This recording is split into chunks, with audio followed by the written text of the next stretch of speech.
Mike and Lillian got up the next morning and went to Pancakes by the Bay for breakfast and coffee. Penelope took their order.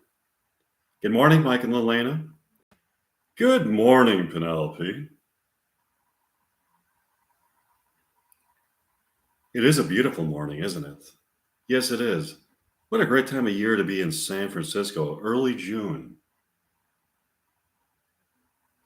It feels so good to be alive. We're hungry, Penelope. Yes, Lillian, what's it going to be for you this morning? I'll have the Bayside griddle cakes and a cup of Mountain morning coffee. Sure. What's it going to be for you, Mike? Give me the paradise pancakes and a cup of Mountain morning coffee. I'll have that for you people. Mike and Elena are sitting at their favorite booth by the window, having a deep conversation. When all of a sudden they hear the sound of the Squeeze song Tempted from a car in the street, and then the sound of a car crash. They look out the window and see a very puzzling sight. It appears to be the crash that took place in the original Reality Bites. At the beginning of the movie, when Lelena threw a lit cigarette into Michael's car and then crashed into it. It appears to be exactly that scene. Unfolding, but somehow spliced into Reality Bites 2 in the street in front of Pancakes by the Bay in San Francisco.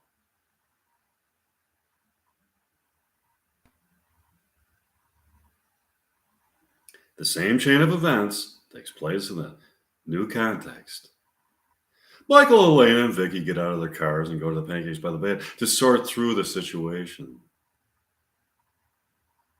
Upon entering, Elena looks right at her character from her own character, Lelena from Reality Bites.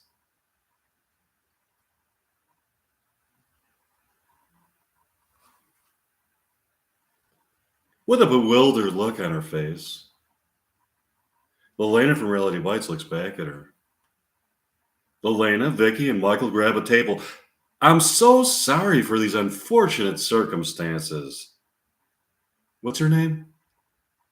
It's Michael Grace. I'm so sorry. That's a nice fucking car. It's too bad it's just a lump of mangled steel now after I got to it. What a beautiful car that was before I destroyed it. How could I make it up to you? Let me see. I don't know. You're such a nice person and so darn cute. Why don't you just buy me some pancakes and coffee and maybe give me a bus pass that covers the Houston area? Thanks for being so forgiving, Michael. That's a display of unbelievable character. I turned your beautiful car into a lump of mangled steel, forcing you to take a miserable 2-hour bus ride to work every day. With God only knows what kind of schizophrenic people you might be on the bus with, and you accept my apology to be served up with pancakes. Don't be completely mistaken. I am fuming inside. But pancakes and your beautiful face somehow improves my mood. Can I also get a date out of this? No. No? You destroyed my car. And you are going to give me a bus pass, and I can't even, instead of driving my beautiful car, I have to take the bus. And I can't even get a fucking date out of it, a lousy fucking date. No thanks. All of a sudden, Penelope comes up to the table. Excuse me. I couldn't help but overhear your conversation. I just wanted to let you know you are not in Houston, Texas. You are in San Francisco, California. What? All of a sudden, Lelena from Reality Bites approaches them. It's true. I saw the accident happen, and that's the scene from Reality Bites that was somehow spliced into Reality Bites 2. Set here in San Francisco.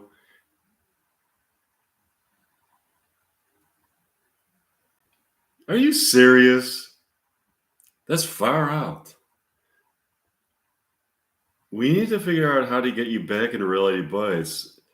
In the meantime, would you and Michael like to come with me and I to I mean, me and I. would, would you like would you and Michael like to come with Mike and I to Mike's condominium to watch performance of William Shakespeare dialogue? Sure. They went back to Mike's condominium to watch Mike and Lelena perform William Shakespeare dialogue.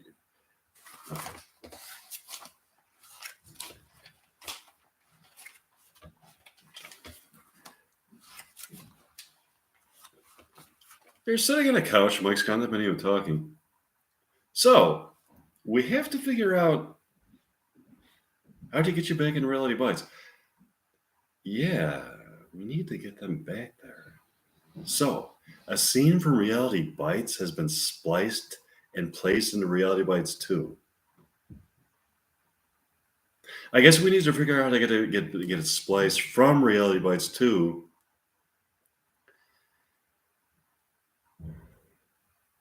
back into Reality Bites.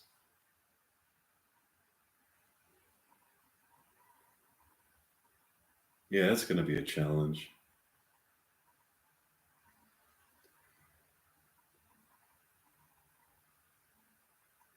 While you're here, Lelena, would you like to know what some of the projects that you're going to be working on in the future? That I mean, that you're going to be involved in the future. Sure. In Texas, you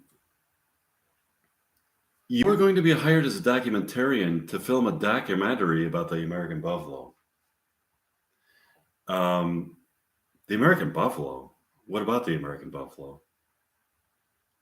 The spiritual connection that the American buffalo um, has to the people of Texas. The American buffalo is a symbol of American ingenuity, freedom, free spiritedness, independence, determination, liberation, pleasures of the soul, and abundance. In your documentary about the American buffalo, you study the history of the American buffalo and its relationship to the indigenous people and gain insight into its soul life.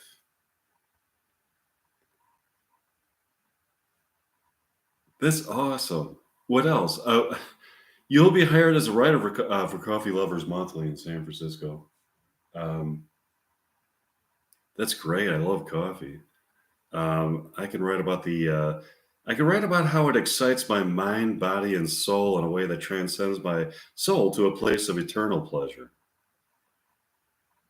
Yeah. Do you want to practice some more William Shakespeare dialogue? Sure. They practice some more William Shakespeare dialogue. Mike, Lelena, and Lelena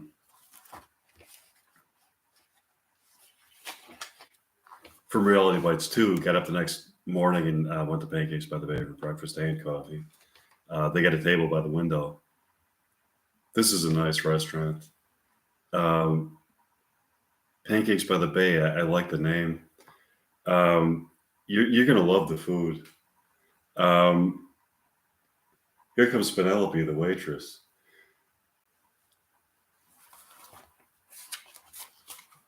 Hi, it's nice. It's nice to see you people this morning. Um, how can I help you? I've obviously never eaten here before. What would you recommend?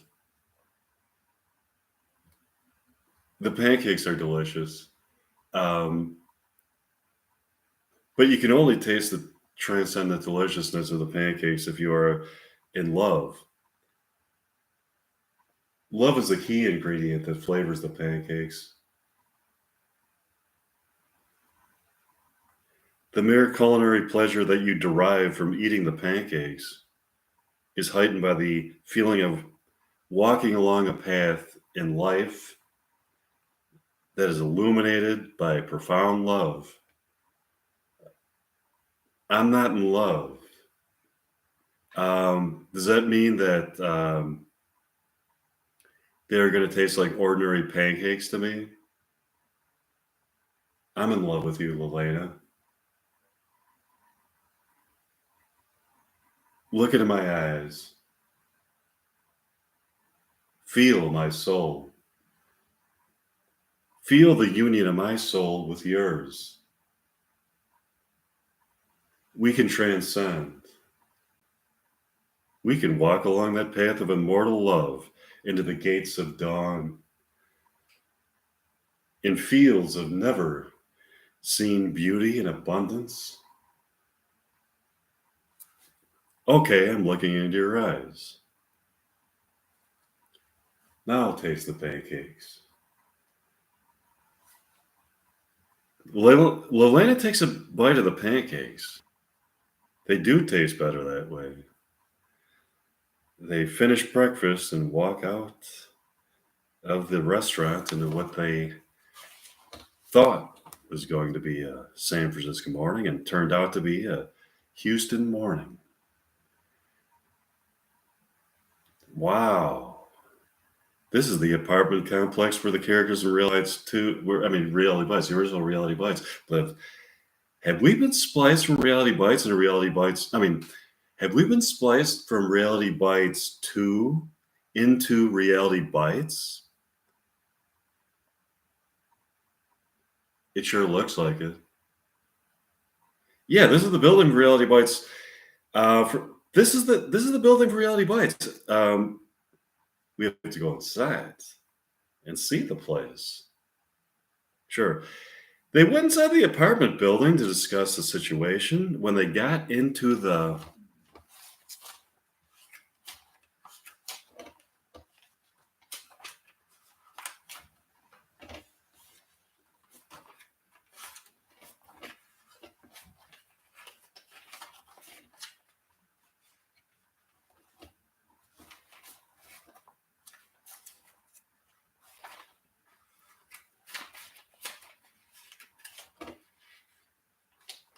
building,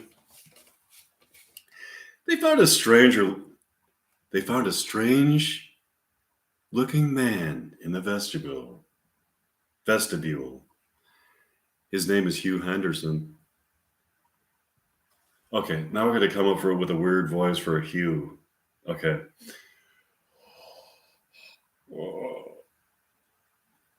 Only slightly weird, though. Subtle type of weirdness to it. Not the, but more of a slight, kind of subtle weirdness. That's what I'm trying to come up with for this Hugh character.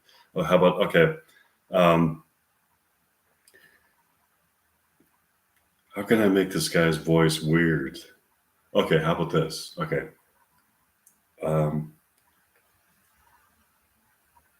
Excuse me, people. Are you here to see Troy Dyer? Yeah, how did you know?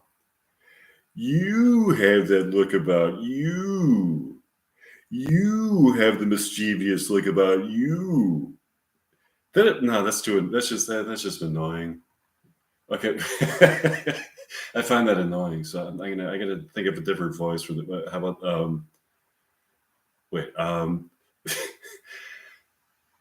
what's the voice going to be for Hugh? What is the defining characteristic of Troy's friends? A little better. Yeah, should I go with that one? Okay.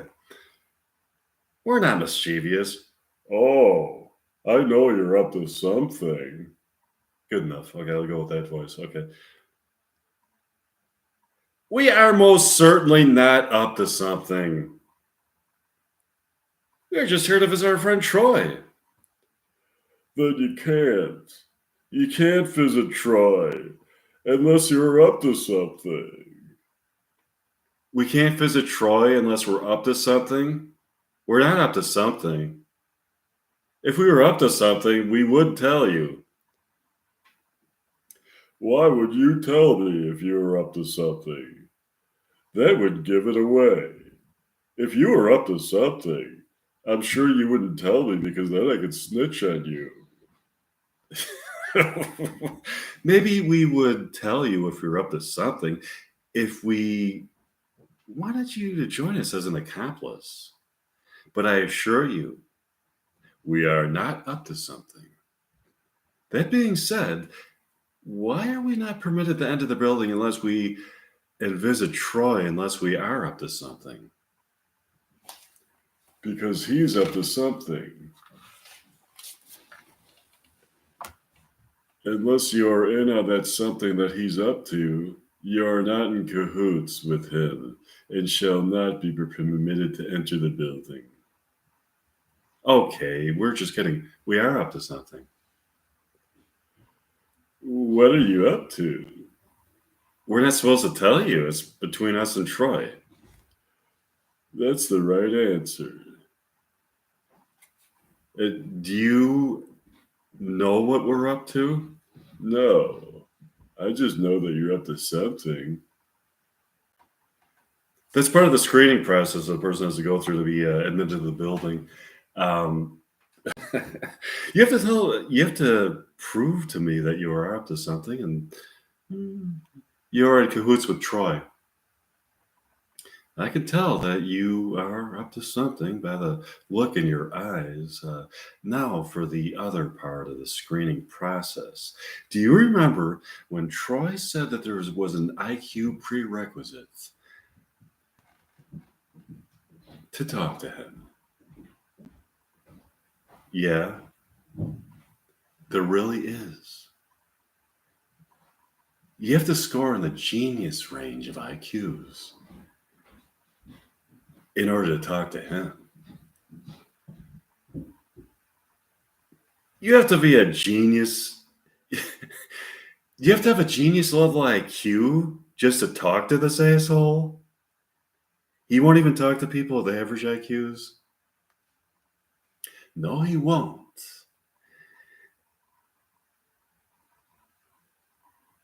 Why won't he? Because those are his rules. Those are his rules? Who has rules? He does. He has rules. And those are his rules. Well, Lena and I are both smart, but I don't see why we should have to prove it. Those are his rules. You have to prove it. How do we prove it? I have an appointment set up for you and Elena to be tested at a testing center in Austin, Texas. How's Saturday morning? Okay, I think it's ridiculous, but we'll go. Bring me back proof of your genius level IQs, and you shall be admitted to the building. Okay. Well, Elena, would you like to buy some more William Shakespeare dialects tonight? Sure. Michael and I found a park in Houston, Texas, on that beautiful night where they could practice some more dialogue. Here's an excerpt from it. Okay, Michael and Elena thoroughly enjoyed the performance of William Shakespeare dialogue. Mike looks into Elena's eyes, and then up at the full moon on a June evening, whose warm breeze blanketed their bodies and enlivened their souls. The evenings are so nice here in Houston.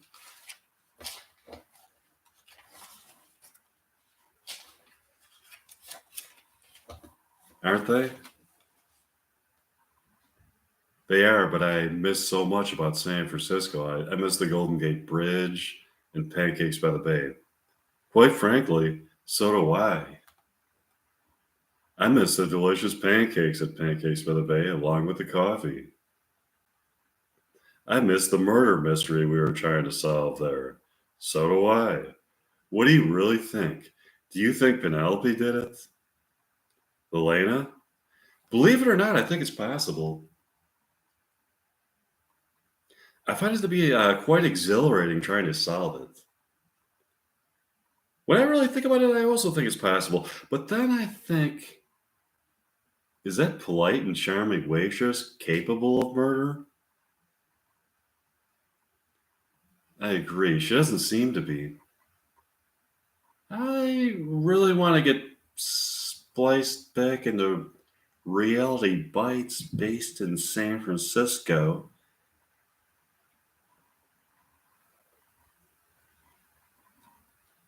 So we could try to solve the murder case and enjoy Pancakes by the Bay again. So do I. I just thought of something. Do you think it's possible that Penelope spliced us from Reality Bites in San Francisco to Reality Bites 2 in San Francisco to Reality Bites in Houston because she knows we suspect that she is the murderer? Can she really do that? I hope not.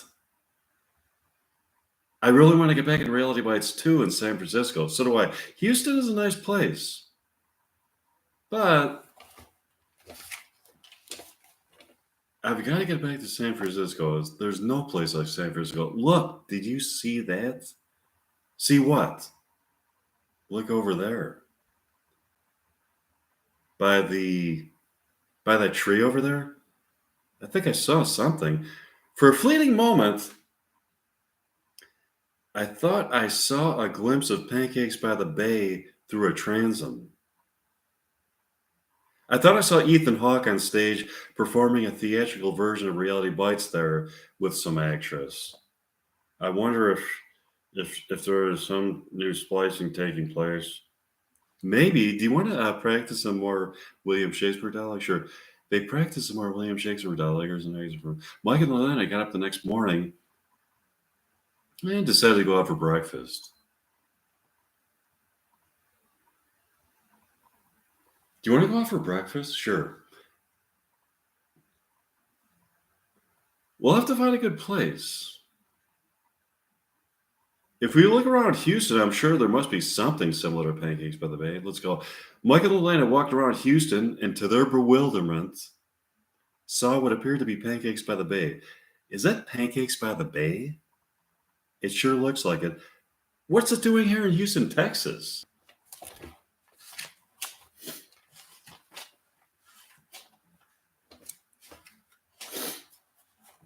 Let's go in and find out. Mike and Elena walked to the restaurant to find that it certainly did appear to be Pancakes by the Bay. They also saw Ethan Hawke on stage performing a scene from Reality Bites with some actress. It's a scene where Troy and Lelena are walking around Houston smoking and drinking coffee. Here's an excerpt from it. You see, Lelena, all we need is good conversation, coffee, and cigarettes. You got it. All of a sudden, Mike interrupts them. Have you ever had the coffee here at Pancakes by the Bay? Excuse me. You are interrupting our play. Oh, I'm sorry, thespians. Keep acting. Now that you've interrupted us, I'd like to know it was so important. I'd really like you to try the coffee here. The coffee? I would assume it's just your typical flavorless diner coffee. This coffee? Oh no. This coffee is exceptional. Exceptional? Let me try it. Penelope, would you bring Troy some coffee? Coming right up. Penelope comes up with a cup of coffee for Troy. Here you go. Troy takes a sip of the coffee. You know what? This is good. This is no ordinary coffee. I feel as though I'm on some elevated plane of existence whereupon I reach a plateau of love so profound that it guides me through the gates of dawn into a field of ever expanding beauty and immerses me into a state of pleasure so acute it can only be felt on a spiritual plane of existence when I drink this coffee.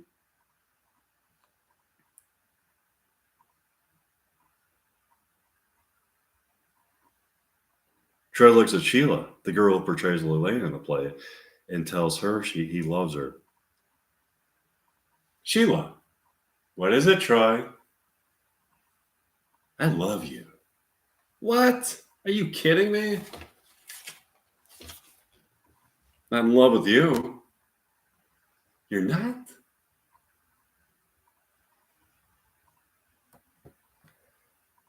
No. What gave you that idea? We're not in love. Oh, yes, we are.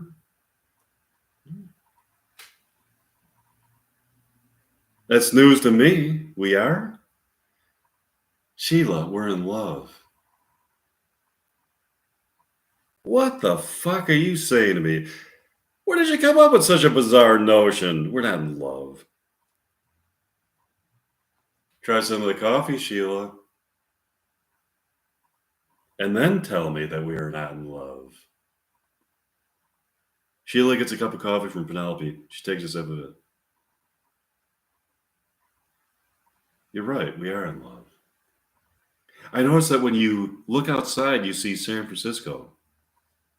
That's right, from inside here, we are in Reality Bites 2 in San Francisco. When you go outside, you are back into Reality Bites, the original movie, in Houston, Texas. I wonder how that is.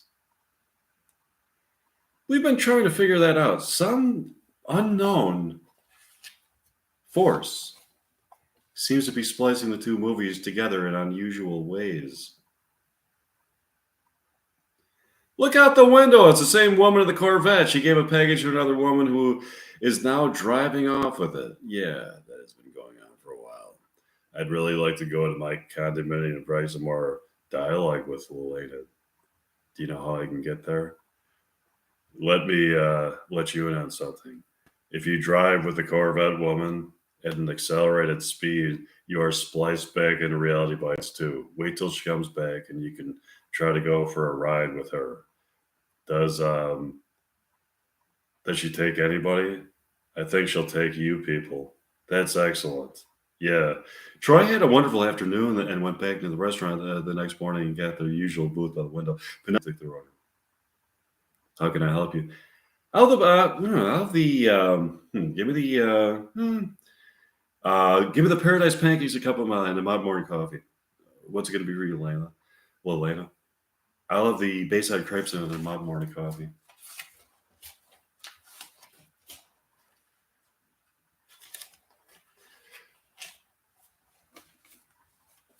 Coming right up. Michael. Okay.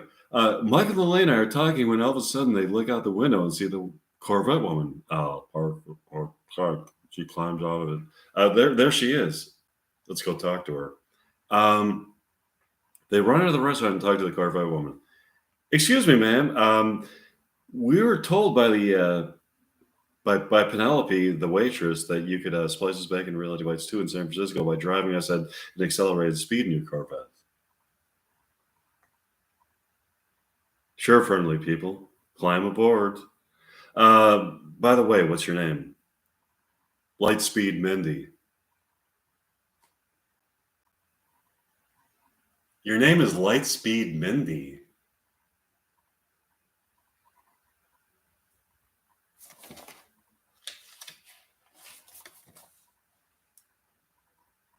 How did your parents come up with that name?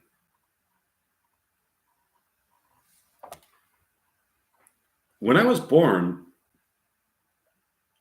they were informed of my ability to drive faster than the speed of light to warp time and space, and also my ability to splice together scenes in movies and the archetypal realm where movies take place by driving faster than the speed of light. How are we able to drive faster than the speed of light? The speed of light, the speed of my thought processes are faster than the speed of light. I know how to place the speed of my thought processes into material objects. Oh, I see. What's inside the package you keep passing back and forth to other people? The package? It shall remain a mystery.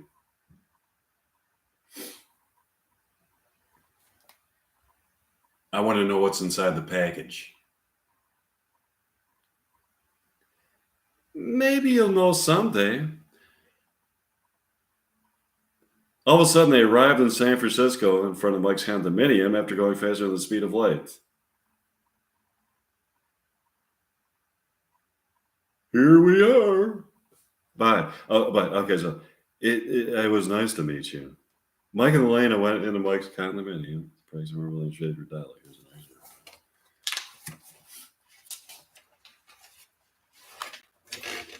one. Okay.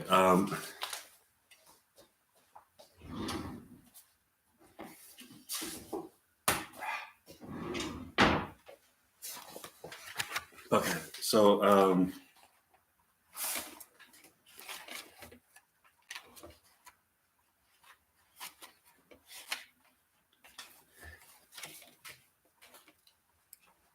Michael and Elena got up early the next morning and went to Pancakes by the Bay for breakfast. They got their usual booth by the window. Penelope took the order. Good morning, Mike and Elena. It's so nice to see you. Oh, hi, Penelope. Yeah, it's nice to be back in the realm where Reality Bites 2 takes place. I miss San Francisco so much. How can I help you? Give me the Bayside Griddle Cakes and a cup of Mountain Morning Coffee. And for you, Mike? Give me the Paradise Pancakes and a cup of Mountain Morning Coffee. Coming right up. It's so nice to look out the window here in Pancakes by the Bay and observe the happy San Francisco people. It sure is. I miss that. It's fun to observe these people.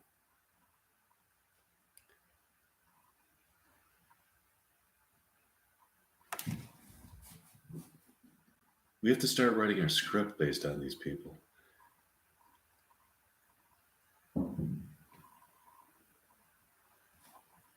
Yeah, that's gonna be interesting. I thought that what we could do is write the script and put on a performance right here in the restaurant. The performance will be untitled, so as to give them no indication of what it's about. After the performance, we can tell the people that it is based on their interactions.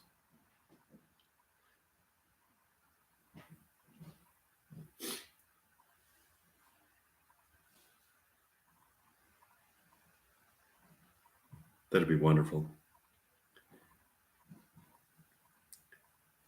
Do you want to walk around town? It's beautiful out. Sure. Let's have some fun. Mike and Elena went for a walk around San Francisco and had a wonderful morning. Mike and Elena got up the next morning.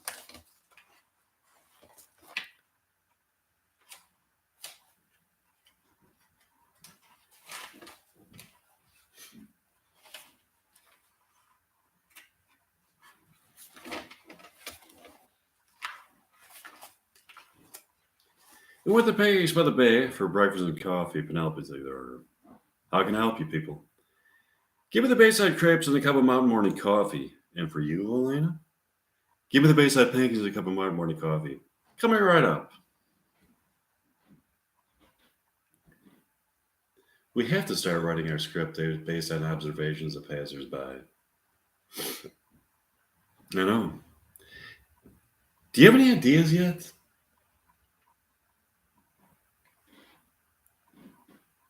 I think the Corvette woman should be in the script. Yeah, there are some intriguing behaviors to be observed relating to her, including the packages she passes back and forth to other people. I happened to catch a glimpse of something else very intriguing. What else? I saw peculiar sights.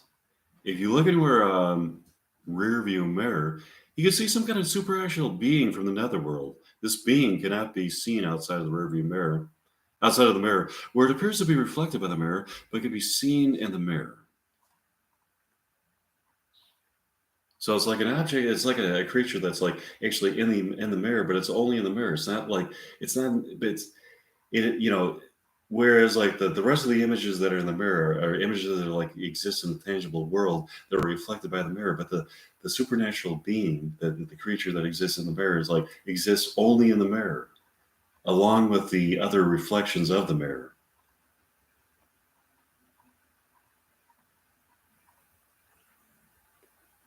Wow, that is intriguing. Do you want to go back to my comment? Raise Marvel and Shakespeare? Really sure. Michael and Elena went back the next morning. Michael and Elena got up the next morning and went back to bed for breakfast and coffee. They got their usual booth by the window. Penelope took their order. How can I help you?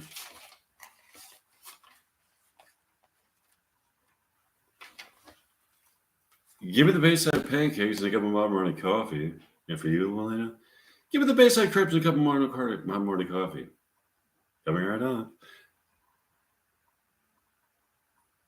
Look out the window. I wonder what's going on out there.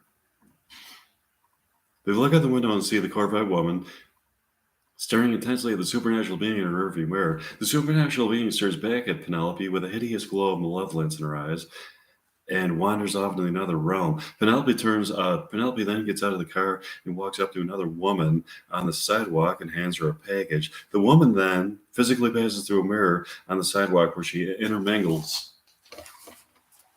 with people and objects that are reflected by the mirror. She has become a part of the mirror's reflections. That's fascinating. That woman is in the mirror among the reflections of the mirror. I wonder why she's in there. Images and people reflected by the mirror can trail off and form a quasi-reality, wherein the reality that they are reflecting can coalesce with the reflection itself. People can actually physically enter into their own reflected realities, wherein they can form new realities on new planes of existence. I wonder why that woman went in there with a package. Maybe to escape this reality where people are after the package. Yeah, maybe. Do you want to go back again? Sure. Mike and Lynn back after finishing performance of William Shakespeare dialogue, Michael said, "My gosh, I have a beer. Just being with you is an exquisite pleasure. It's what I look forward to most every day." I agree. Just looking in your eyes and feeling the essence of your soul takes me to places of perfection. When I look in your eyes, I know I was meant for you and you were meant for me. I feel the same way. All of a sudden, Michael and Elena are somehow transported into the sidewalk in front of Pancakes by the Bay where the Corvette woman entered the mirror.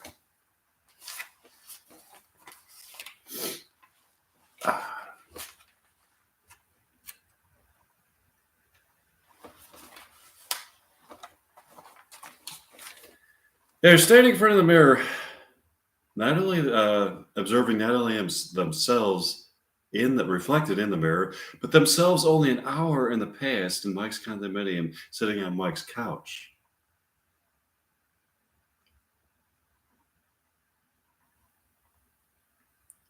What? What happened? We seem to have been teleported from your condominium to here in front of Pancakes by the Bay. Look into the mirror. That's us an hour ago on my couch in my condominium. We're observing ourselves an hour in the past in a mirror in front of Pancakes by the Bay, where we have been inexplicably teleported. All of a sudden, they see the Corvette woman with a package. Hi, I teleported you. Wow. Do you want to stay an hour in the future or go back an hour to the past? What do you want, Lena?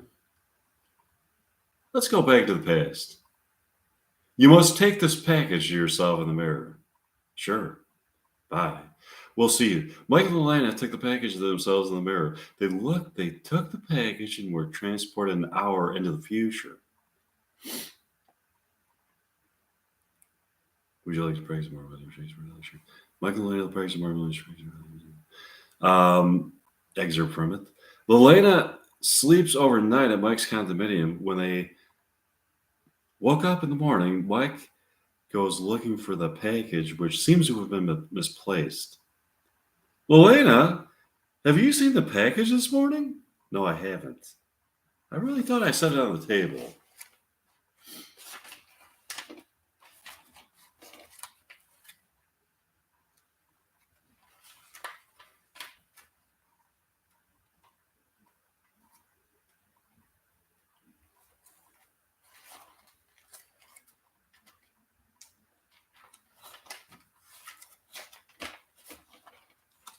In the living room, all of a sudden,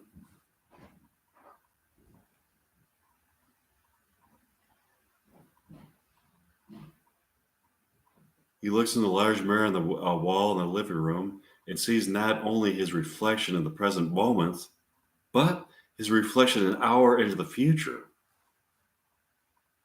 Is this what you were looking for? Yes, it is.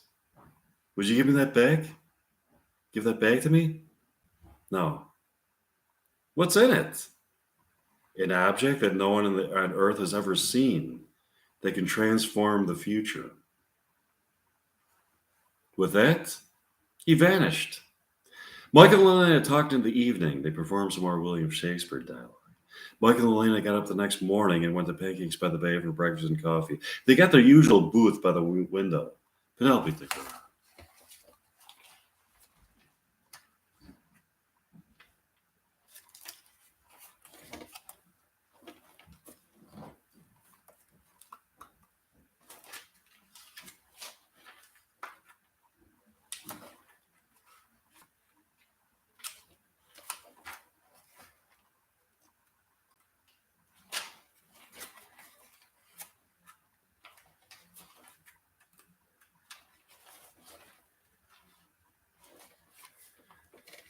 What do you want this morning? Give me the Bayside crepes and a cup of mountain morning coffee. And for you, Elena? Give me the Bayside crepes and a cup of mountain morning coffee. Hurry it up.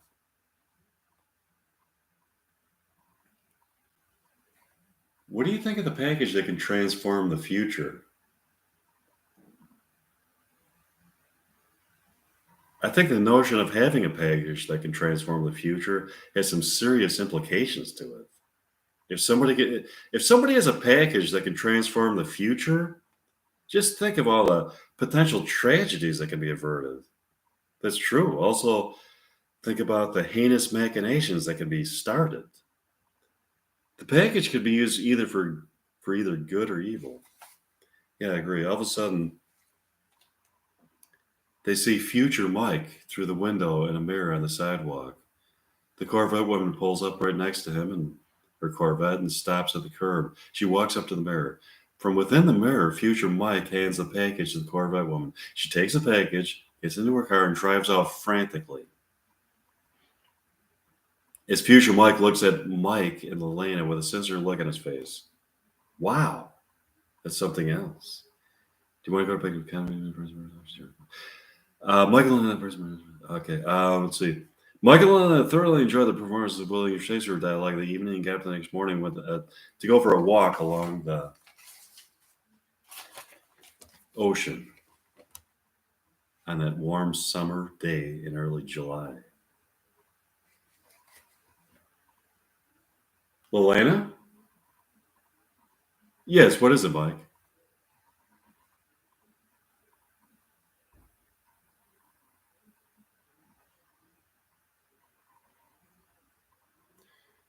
If you could transform the future, in what way would you transform it?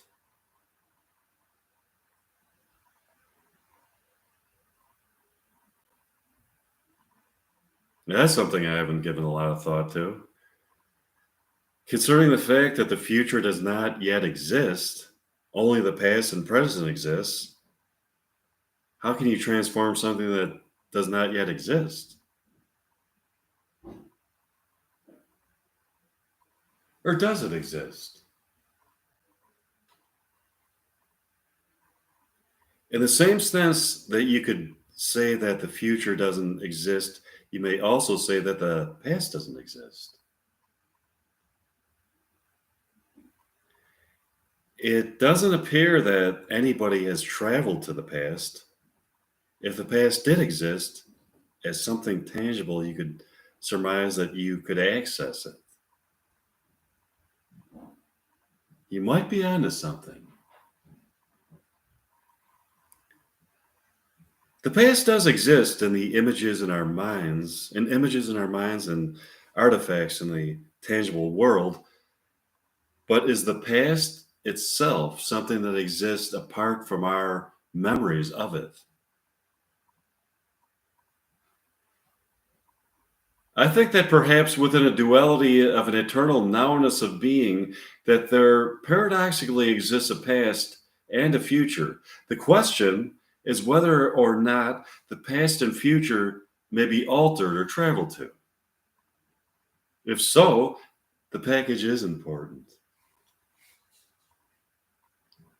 I agree. They walked along the beach that afternoon and made love in the moonlight on the shore that evening. Would you like to go back to my condominium to practice more William Shakespeare dialogue? Sure. Mike and Elena went back to Mike's condominium to practice more William Shakespeare dialogue. Here's an excerpt.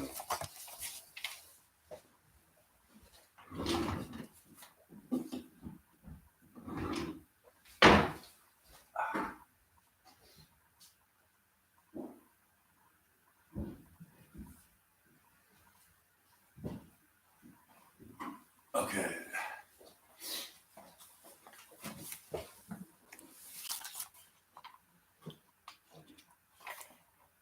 Um,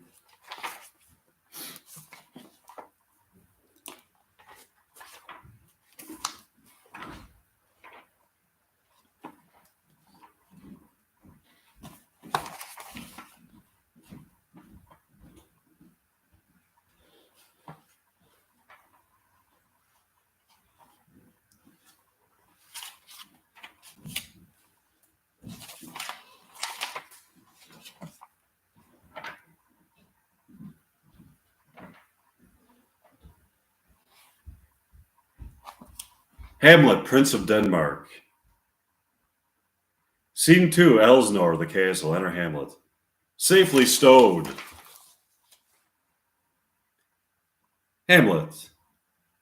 But soft, what noise? Who calls, oh Hamlet? Oh, here he comes. Enter Rosencrantz and Guildenstern. What have you done with a dead body? Compounded it with dust, whereto the king. Tell us where 'tis, that we may take it thence, and bear it to the chapel. Do not believe it. Believe what? That I can keep your counsel, not mine own? Besides, to demand of a sponge, what replication you may have made with the son of a king?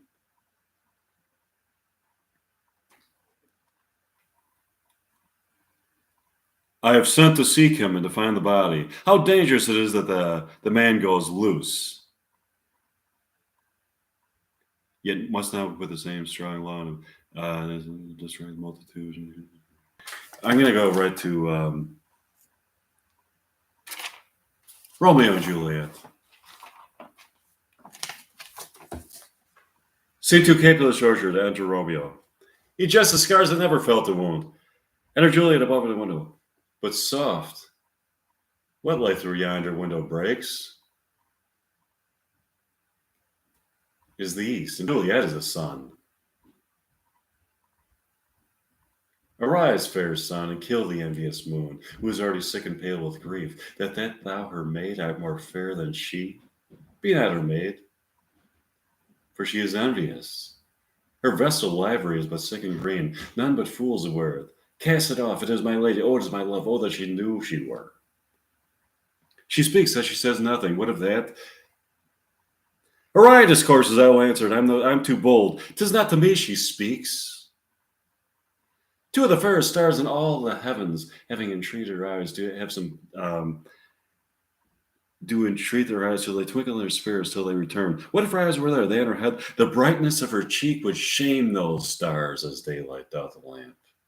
Would through the airy region stream so bright that birds would sing and think it were not night.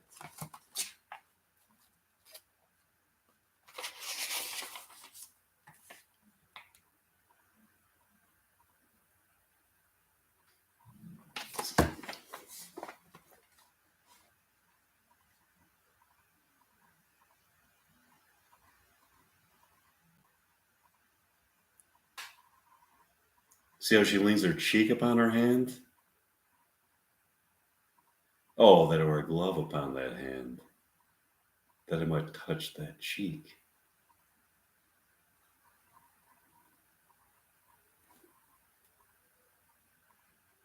She speaks, so speak again, bright angel, for thou art as glorious of this night being over my head as is a winged messenger of heaven, under the white upturned wondering eyes of mortals that fall down back to gaze on him, when he bestrides the lazy pacing clouds and sails upon the bosom of the air.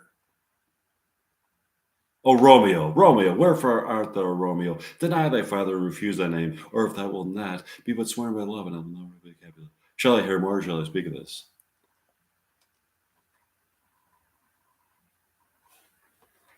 Lady, by yonder blessed moon that I vow that tips with silver all these fruit treetops.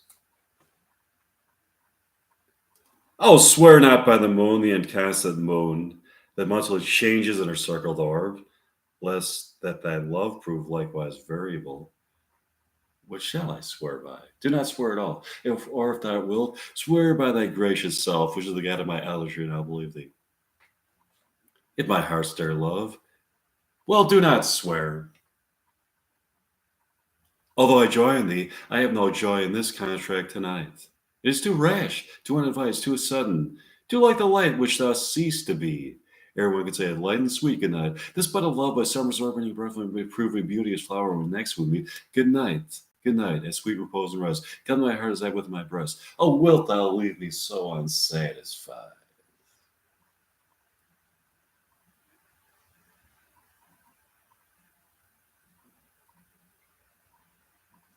What satisfaction canst thou have tonight? The exchange of thy love's faithful vow for mine. I gave thee mine before thou didst request it. Yeah, what word to give again? Wouldst thou withdraw? For what purpose love? But to be frank and to give it thee again. And yet I wish for the thing I have. My bounty is as boundless as the sea. My love is deep. The more I give to thee, for the more I have. For both are infinite. I hear some noise within. Dear love, adieu. Anon, good nurse. Sweet man, take me true. Stay by the light. Oh, blessed, blessed night. I'm afraid being a night, this is all but this is but a dream, too flattering, sweet to be so substantial. I'm gonna go right to the end of the play now.